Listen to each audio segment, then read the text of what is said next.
Hoy quiero llevar lo que el Señor ha puesto en mi corazón. Salmo 32, 8 y 9. Salmo 32, 8. Te haré entender y te enseñaré el camino en que debes de andar. Sobre ti fijaré mis ojos. No seáis como el caballo o como el mulo, sin entendimiento, que han de ser sujetados con cabestro y con freno, porque si no, no se acercan a ti. ¿Volvemos a cantar el himno? Oh, qué dura es la palabra.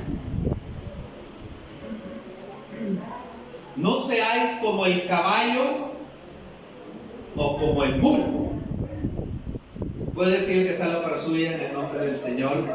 No seáis como el caballo o como el mulo, sin entendimiento, que han de ser sujetados con cabestro y con freno, porque si no, no se acercan a ti. Ayer que teníamos el privilegio de estar en Montenegro, la filial que ya por 4 años pues Dios puso en el corazón de hermano Héctor, y luego cada uno como iglesia acuerpamos la visión, y estábamos viendo allá cómo Dios en su misericordia mantiene a las personas siempre buscando de su presencia. Mientras íbamos bajando nos cayó, bueno, a mi esposa le cayó una llamada, a mí un mensaje. Los que ya han ido saben que allá la señal, pues estamos prácticamente en la punta de un cerro y ahí la señal casi que cuesta que llegue. Y me llamó la atención porque una hermana de Estados Unidos se contactó con nosotros, no nos conoce, pero había visto el testimonio que Dios en su misericordia nos ha permitido dar por a través de varias redes, y ella lo había visto a través de Radio El Camino, en un programa que se llama Mujeres al Máximo. Y entonces, al final, para resumirles, me dice: pastor, ¿cree que puedo contactarme con usted? Mi esposa le dio mi número. Cuando nosotros llegamos, creo que hermano Héctor se percató que yo estaba hablando por teléfono, y para resumirles me dice: mire hermano, le hablo por lo siguiente, yo estoy en Estados Unidos, pero tengo un tío, me dice, y yo creo firmemente en mi corazón que Dios está tratando con él. Y ella me dijo estas palabras: es un hombre duro en todo. Así me dijo, no estoy mintiendo, es duro en todo. Es duro en su carácter, en su forma de ser, es duro, pero ahorita está con COVID y está en el hospital. Y creo, me dice, que esta es la única manera en que él puede comprender cuánto Dios lo ama. Y me dice: ¿cree que por favor se puede contactar con mi tía y puede hablar con ellos? Y efectivamente, ya en la noche cuando venimos, mi esposa se contactó con ella, pudimos orar con la esposa de este hermano por fe. Él se llama Jerónimo, si no mal recuerdo. Jerónimo, no me recuerdo el apellido, pero bueno, Jerónimo, ya después, porque vamos a seguir orando por él. Pero me llamó la atención esta expresión de ella cuando me dijo: es duro. Me dice, él es muy duro. Y creo, pues, que Dios en su misericordia está ocupando lo que hoy le está aconteciendo para que él pueda comprender el gran amor de Dios por su vida. El texto que recién acabamos de leer, hermanos, nos declara una verdad vital para nuestras vidas.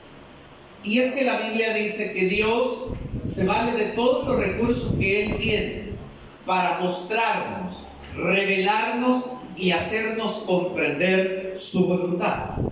Dios se vale de todos los recursos en su soberanía para revelarnos, para de alguna manera hacernos comprender o entender su voluntad. Nosotros entendemos la voluntad de Dios a través de las palabras planes de Dios. Jeremías dice: yo sé los pensamientos que tengo acerca de vosotros, no son pensamientos de mal, sino pensamientos de paz y de bien, para daros el fin que ustedes desean. Entendemos también la palabra voluntad bajo esta expresión propósito. y entendemos que los propósitos de Dios hacia nuestras vidas siempre son para que usted y yo podamos crecer, para que podamos madurar y para que podamos desarrollar nuestra fe. También este versículo nos dice que Él nos mostrará el camino en el que debemos andar. Dicho de otra manera, es el sendero, entendamos la vida que decidimos caminar para que se cumpla su voluntad en nuestra vida, para que Dios lleve a cabo sus propósitos en nuestra vida y para que los planes de bendición, de paz y de bien se cumplan en nuestra vida y sean una hermosa realidad. Necesitamos entonces ser dóciles para entender y comprender la voluntad que Él nos revela a cada uno de nosotros.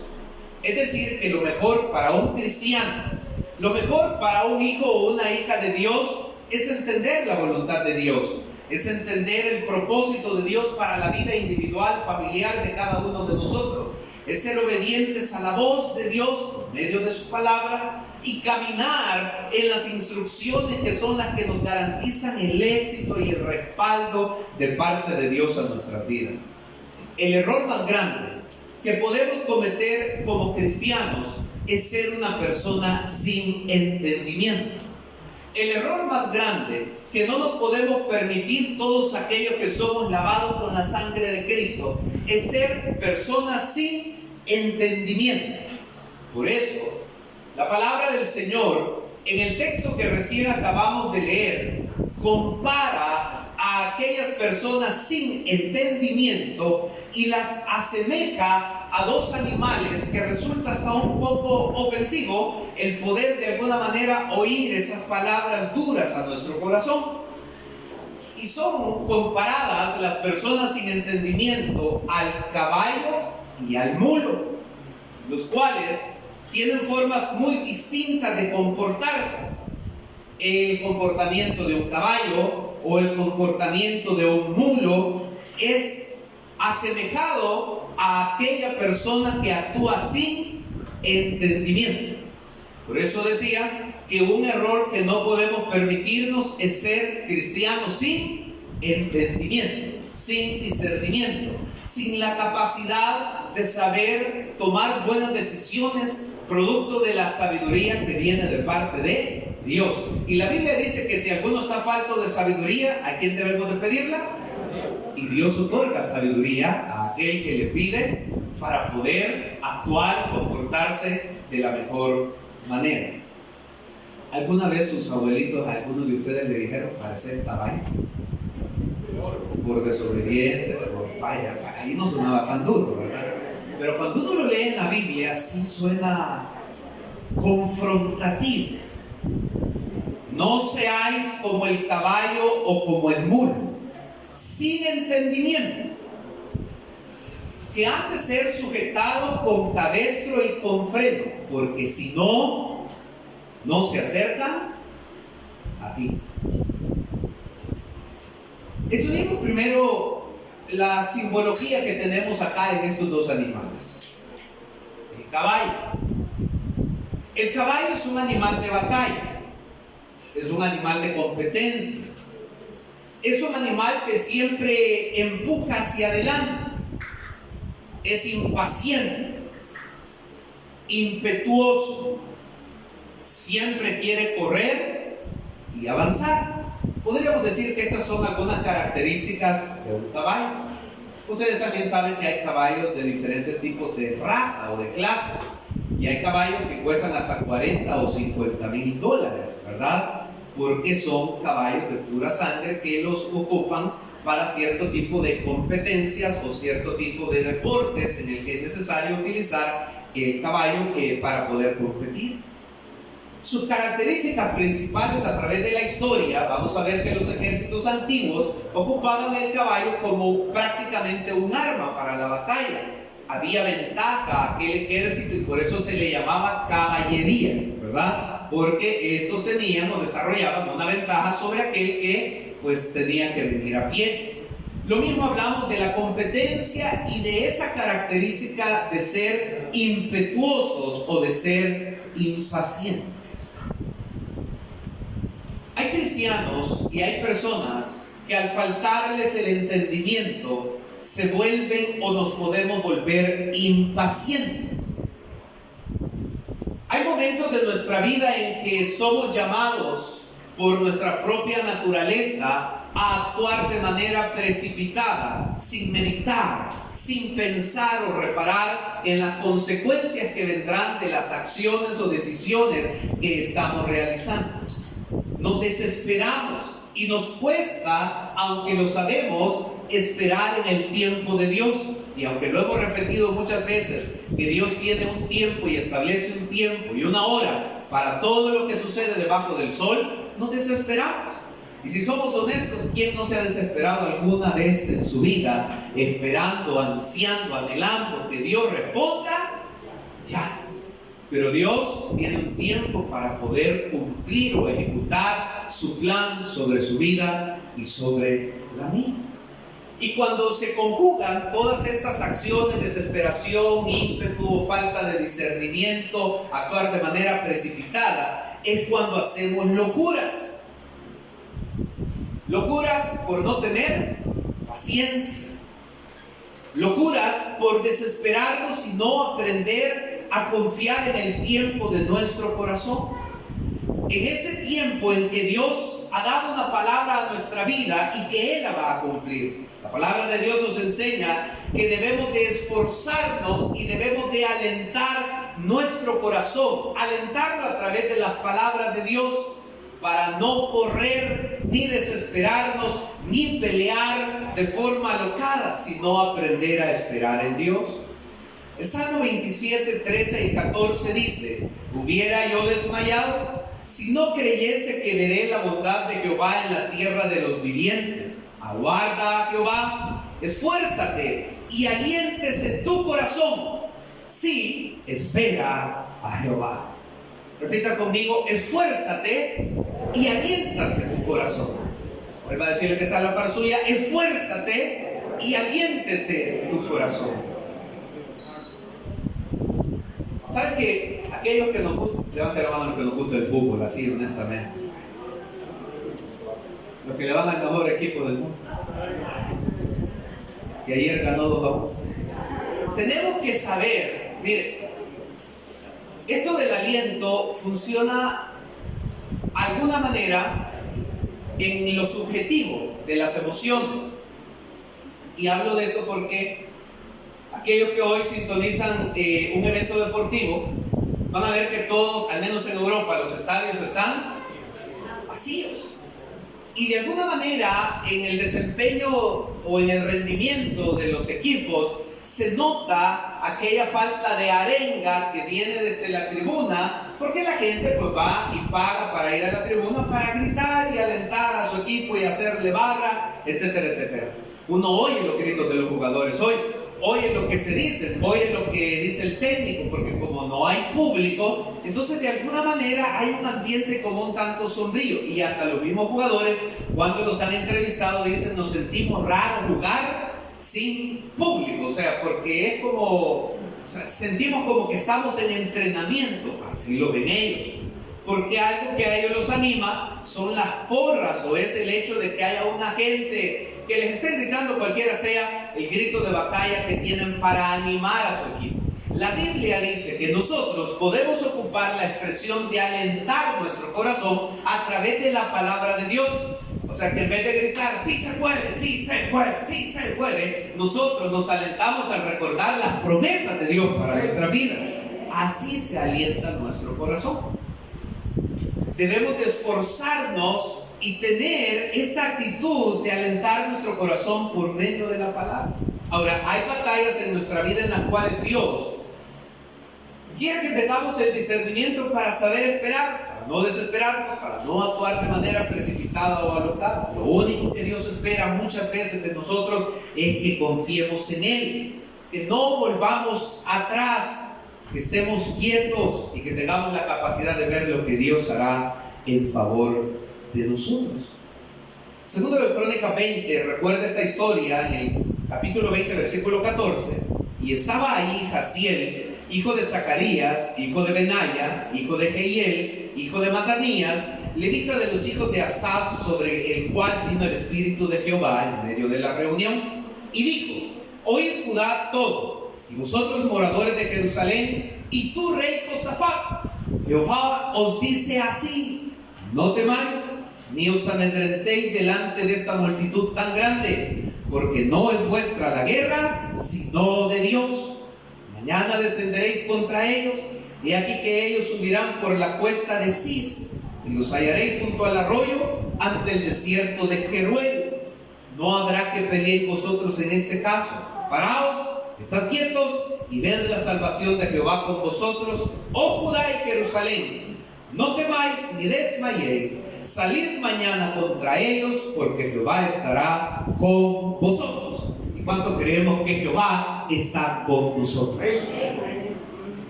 Como cristianos, tenemos que tener el entendimiento y comprender que cuando Dios está peleando a favor de nosotros, Dios nos pide que no nos precipitemos, que aprendamos a desarrollar dominio propio, que no murmuremos, que no de alguna manera en nuestro corazón empiece a ahogarse o a extinguirse la fe y el deseo de estar en comunión con Dios. Es momento, Dios espera que desarrollemos entendimiento para discernir los momentos de quietud, los momentos de calma, los momentos de sosiego, los momentos en que la mejor arma es orar, confiar, tener fe y esperar que Dios hará lo que usted y yo no podemos hacer. Pues la Biblia dice que lo que para usted y para mí es imposible, para Dios no lo es. Isaías 37 dice: ciertamente Egipto en vano e inútilmente dará ayuda. Por tanto, yo le di voces, que su fortaleza sería estarse quietos. Un cristiano sin entendimiento es aquel que siempre quiere hacer las cosas a su manera, sin tomar en cuenta al Señor. Es apartarse de los caminos de Dios para tratar de solucionar los problemas de su vida según la capacidad de su mente o la destreza de sus manos.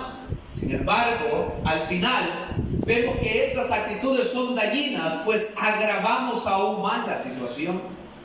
Isaías capítulo 31 versículo 1 dice: ay de los que descienden a Egipto por ayuda. Entiéndase que le está hablando al pueblo de Dios, Israel. Le dice: ustedes no pueden ser tan faltos de entendimiento que desciendan a Egipto para pedir ayuda. ¿De dónde viene el socorro? Viene de parte de Dios. Pero en un momento de locura, de precipitación, o en un momento de no pensar las cosas, actuamos de manera precipitada y no medimos las consecuencias. Hay de los que descienden a Egipto por ayuda y confían en caballos, y su esperanza ponen en carros, porque son muchos, y en jinetes, porque son valientes. Y no miran al Santo de Israel, ni buscan a Jehová. Y los egipcios, hombres son, y no Dios, y sus caballos, carne y no espíritu. De manera que al extender Jehová su mano, caerá el ayudador, y caerá el ayudado, y todos ellos desfallecerán a una. Y lo interesante del contexto histórico del por qué el profeta le está diciendo a Israel que es falta de sensatez irle a pedir ayuda a Egipto, no solo fue por los 430 años de esclavitud, sino porque Egipto, Israel y Judá al final iban a ser destruidos por Asiria y por Babilonia, porque Dios les iba a dar el permiso de destruirlos. De tal manera que era insensato irle a pedir ayuda a otro que estaba igual o peor que ellos. Pero en la locura de no tener entendimiento y actuados o llevados por la precipitación de nuestro corazón, dejamos de confiar en Dios. Por eso es interesante esta palabra cuando dice: miren, ellos son valientes, pero ellos no miran al Santo de Israel, ni buscan a Jehová. Recién estamos cumpliendo un año de esto que envuelve a la humanidad entera. ¿Y cómo se cumplen estas palabras? Ellos confían en caballos, su esperanza ponen en carros, ponen su esperanza en jinetes, son valientes, aguerridos, pero todos ellos serán como nada. ¿Cuánta gente en la soberanía de Dios, porque Él dictamina quiénes mueren y quiénes viven. Pero ¿cuánta gente vimos morir y la veíamos fuerte? ¿O cuánta gente la veíamos de repente estable y luego sucumbió por el temor, por la escasez y por una serie de factores? Pero todo aquel que desarrolla su confianza y su paciencia en Dios, como decía el salmista, hubiésemos desmayado si no creyésemos que hemos de ver la bondad de Jehová en la tierra de los vivientes. ¿Sabe por qué esta mañana estamos acá de pie todavía? Porque en algún momento el Espíritu alentó nuestro corazón y a través de la palabra nos recordó que no estábamos solos ni desamparados. Dios seguía teniendo cuidado de cada una de nuestras vidas. Ahora, debemos comprender que el Señor nos llama a no desesperarnos y a no ser impacientes, a no hacer locuras, a confiar en Él y en sus promesas, en su fidelidad y en su amor para con nosotros. Isaías 54 dice: porque los montes se moverán y los collados temblarán, pero no se apartará de ti mi misericordia, ni el pacto de mi paz se quebrantará, dijo Jehová, el que tiene misericordia de ti. Ahora veamos las características del mulo. El mulo es un animal de carga. El mulo es un animal fuerte, pero es terco. ¿Cómo es? Una vez más, ¿cómo es? Obstinado.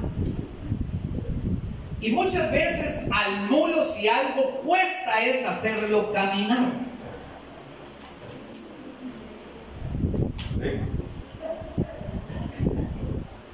No sé por qué están riendo algunos, pero es una verdad. O sea, la descripción, si algo cuesta hacer muchas veces con el mulo, es que camine, porque es ya. Ahora, por el otro lado, es un animal de carga y es fuerte, pero es también terco. No sé, ¿alguna vez a alguien aquí le han dicho terco? No levante la mano, pero me diga. No, yo no le estoy diciendo que es. No, sino si le han dicho terco. Cuando uno era pequeño, los abuelos de uno usaban mucho esa expresión. Yo le cuento porque me recuerdo, ¿verdad? Y a veces nuestros abuelos nos decían: muchacho, más terco, vaya, ¿ven? O los abuelos decían: no seas tan.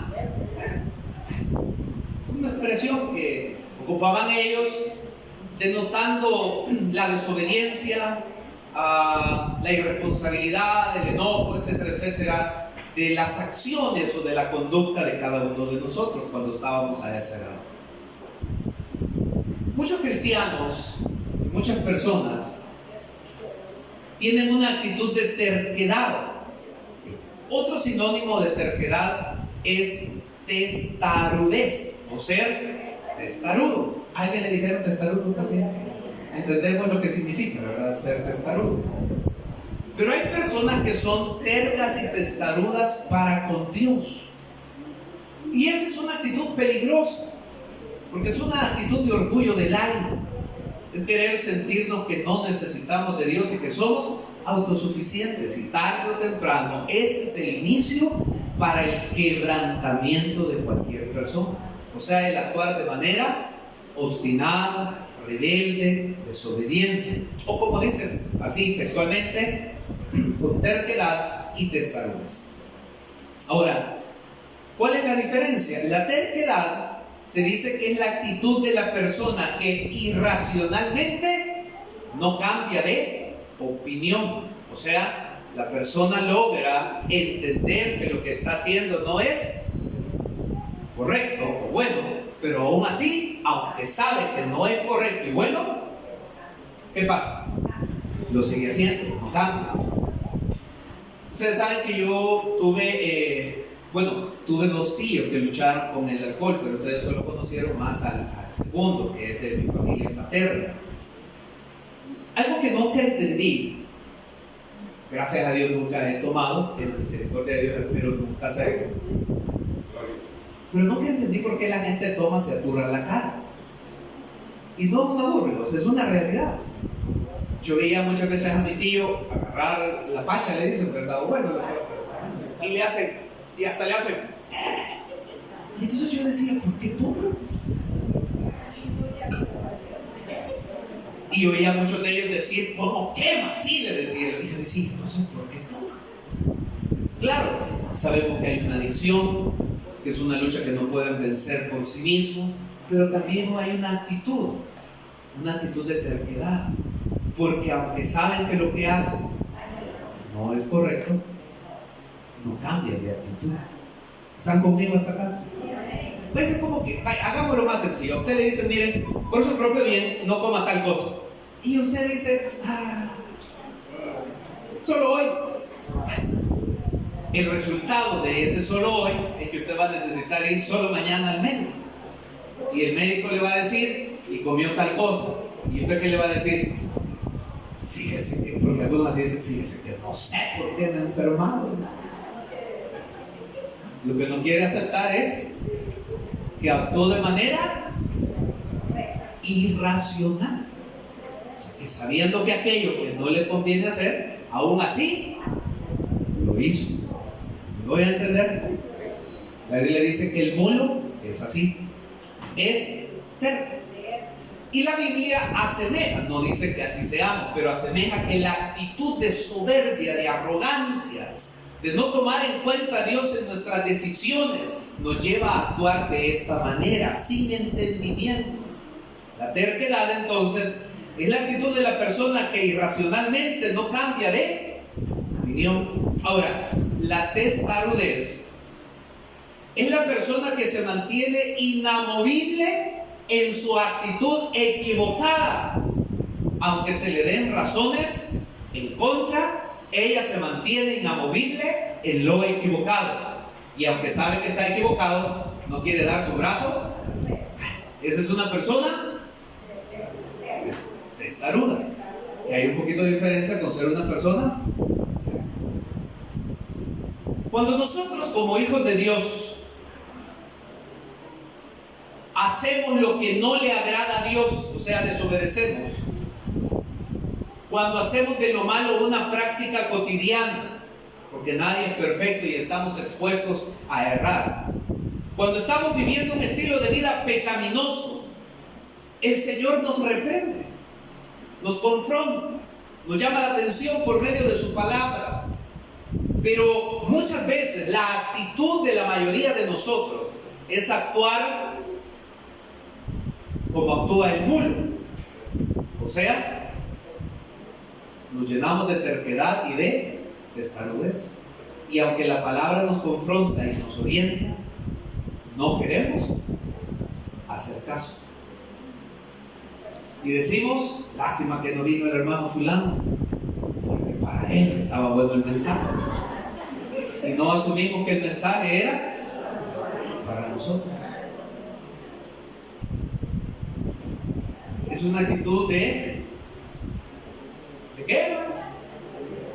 De terquedad, de testarudez. Tenían razón los hermanos Chacón cuando decían, no, que dura es tu palabra. Porque muchas veces todos, aquí estamos expuestos todos, ministros, servidores, cristianos. A nadie le gusta ser reprendido. A nadie le gusta que se nos confronte en aquellas cosas que no son correctas. Y casi siempre nos gusta salirnos por la tangente, o sea, buscar una excusa para tratar de justificar lo que no tiene justificación. Y como aquel joven que le decía a sus padres, madre, ya me voy para la playa, voy con mis amigos, voy a tomar, ay, ora por mí, para que el Señor me guarde y me traiga con bien, porque a usted siempre le oye.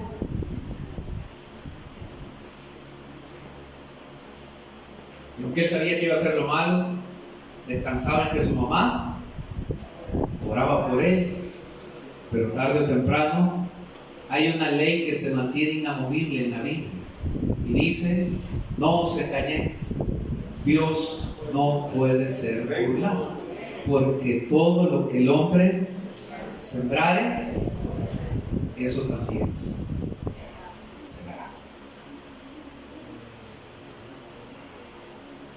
Proverbios 29:1 dice: el hombre que reprendido endurece la cerviz, de repente será quebrantado y no habrá para él medicina. Ahora, hay una diferencia entre reprensión y consejo. La reprensión no es un consejo. La reprensión no es una opinión. La reprensión es una expresión severa de desaprobación. Por eso que los padres, aquí están algunos niños, ¿verdad? Por eso que los padres, normalmente los psicólogos, cuando los niños están pequeños, le dicen: si usted le va a corregir, no se esté riendo mientras lo corrige, porque si no, ¿qué mensaje le envía usted al niño? Que lo que le está diciendo no es una reprensión para que la persona, para que el niño cambie. Entonces el niño lo ve como un juego. La reprensión no es si queremos o no queremos. Es como que a usted lo pare la policía, ¿verdad? Y le diga: bueno, se pasó el semáforo en rojo, hizo un giro de modo indebido, no lleva cono, no lleva extintor, se le venció la tarjeta de circulación, se le venció la licencia, y le diga y le pregunte a usted: ¿quiere o no quiere que le ponga la multa? Eso no sería una reprensión. Y así, hermanos, como Dios nos ama, Dios también nos reprende. Ahora, cuando Dios nos reprende, una actitud natural de aquel que no tiene entendimiento es volverse soberbio y arrogante contra Dios. Tenemos que comprender entonces que la desaprobación de una reprensión lo que busca es corregir un comportamiento. Cuando somos reprendidos por el Señor, significa que lo que estamos haciendo en nuestra vida no está bien y tenemos que cambiar. ¿Para qué? Para poder gozar de las bendiciones de Dios. Lo normal, lo esperado después de la reprensión en nuestra vida es que haya una transformación de nuestro comportamiento o de nuestra conducta. Pero la Biblia dice que asemeja que el mulo lo que hace es endurecer su cerviz. Eso es sinónimo de tomar una actitud altanera, desafiante contra la palabra de Dios. Y muchas veces sale esta expresión de la boca de las personas: no quiero cambiar. ¿Y qué? No me da la gana. ¿Y qué? No quiero hacerlo. ¿Y? Sí, sabemos, ¿verdad? Porque muchos todavía no vienen a la iglesia. No hablo solo de nuestra iglesia, hablo en general. Porque dicen: es que no quiero. ¿Y qué? O sea, no hay argumento que los pueda convencer de una acción, de una actitud, de una decisión. Confesemos algunas cosas. ¿Quiénes de las hermanas que están aquí luchan con que sus esposos dejen la ropa sucia en el cesto de la ropa sucia? Vale, solo yo voy a levantar la mano, porque mi esposa es una lucha que tiene conmigo. Y me dice: ya te dije varias veces que me dejé la ropa ahí. Yo sé que la mayoría de hombres aquí son un pan de Dios en eso, pero a mí me cuesta. Tampoco es que crean que dejo la ropa en todo el camino, ¿no? pero me cuesta. O sea, me cuesta dejarla estrictamente ahí en el cesto. Otra cosa con la que mi esposa se dio por vencido con la pasta de dientes. Ella me dice: desde abajo se aprieta, pero yo aprendí a apretarla de donde sea, porque yo lo que quiero es que salga la pasta de dientes. Entonces, para no complicarnos la vida, cada quien tiene su propia pasta. Y así estamos en paz. A lo que quiero llegar es que si en cosas tan sencillas cuesta cambiar y cuesta aceptar que somos tercos. Pues sí, porque ¿qué cuesta? Hasta yo me estoy diciendo, ¿qué cuesta aprender? Es que uno es obstinado, pues, rebelde. Hay gente, lo digo con respeto, los psicólogos dicen que conforme avanzamos en años, así dicen ellos, que conforme entramos en años nos volvemos tercos.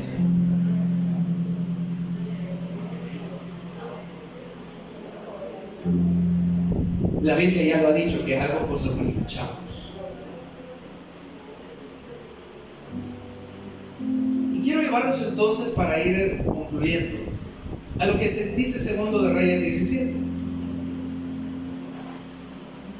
Jehová amonestó entonces a Israel. Amonestar es un sinónimo de lo reprendió, por medio de todos los profetas y de todos los videntes, diciendo: volveos de vuestros malos caminos, guardad mis mandamientos y mis ordenanzas, conforme a todas las leyes que yo prescribí a vuestros padres, y que os he enviado por medio de mis siervos los profetas. Mas ellos no obedecieron, antes endurecieron su cerviz como la cerviz de sus padres, los cuales no creyeron en Jehová su Dios. Y entonces los remito al ejemplo que les cité al inicio de esta predicación. Muchos nos humillamos hasta que el Señor nos quebranta.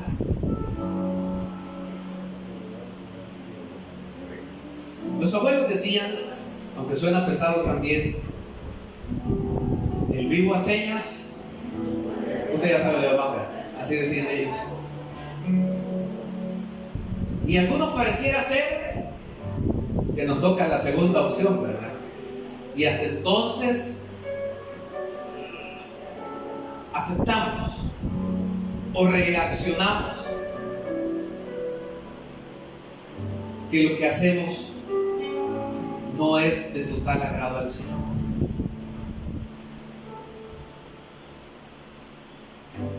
A veces cuando uno oye, porque uno antes de ser ministro también fue miembro, uno entiende al miembro. Hay miembros que a veces dicen: oye, el pastor quizás andaba enojado. Hay miembros que, digo en general, ¿verdad? O hay miembros que dicen: esto de seguro el pastor por mí lo dijo, algo ha oído de mí. O sea, siempre buscamos una excusa para no aterrizar en que quien nos está hablando es Dios a nuestras vidas. Aquí, hermanos, podríamos utilizar todos los métodos que existen para tratar de persuadir a alguien, pero si hay obstinación en la vida de esa persona, solo el Espíritu Santo puede quebrantarlo. Y a lo que los quiero llevar es que tan grande es el amor de Dios, que aún el quebrantamiento es una expresión de la misericordia de Dios, porque si no, la persona no va a recapacitar. Segundo de Crónicas 36 dice: mas ellos hacían escarnio de los mensajeros de Dios, menospreciaban sus palabras, burlándose de sus profetas, hasta que subió la ira de Jehová contra su pueblo y no hubo ya remedio. Regresemos a los versículos de los que partimos esta mañana. Versículo 9 del capítulo 32 de Salmos. No seáis como el caballo o como el mulo, sin entendimiento. Ahora quiero que le preste atención a esta frase. Ambos han de ser sujetados ¿con qué? Con cabestro y freno. Usted sabe que eso en alguna forma lastima, incomoda. ¿Pero por qué se les pone? ¿Para qué? Exacto. Porque si no se les pone cabestro y freno, ¿qué pasa? No se doma. Y si usted lee aquí, dice que han de ser sujetados con cabestro y con freno, porque si no, no se acercan a ti. y muchos hasta que somos quebrantados, hasta entonces no nos queda más que aceptar que separados de Dios nada podemos hacer. Pero como dicen los entendidos en homilética, que los mensajes no se terminan con una sensación adversa. Entonces, ¿qué es la contraparte de esto? ¿Se pueden pasar ya los chicos, por favor? La contraparte de esto es la humildad.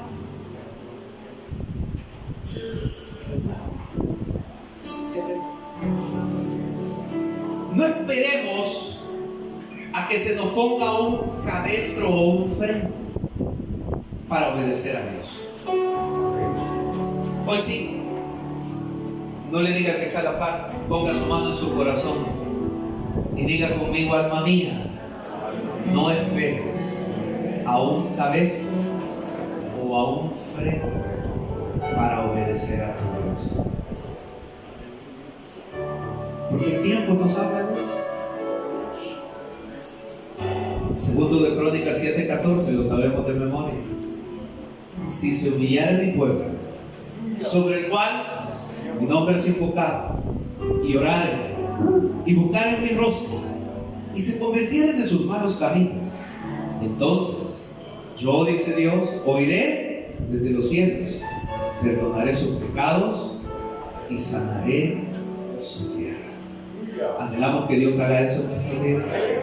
Entonces, en vez de aquellas dos actitudes, seamos humildes de corazón, seamos dóciles a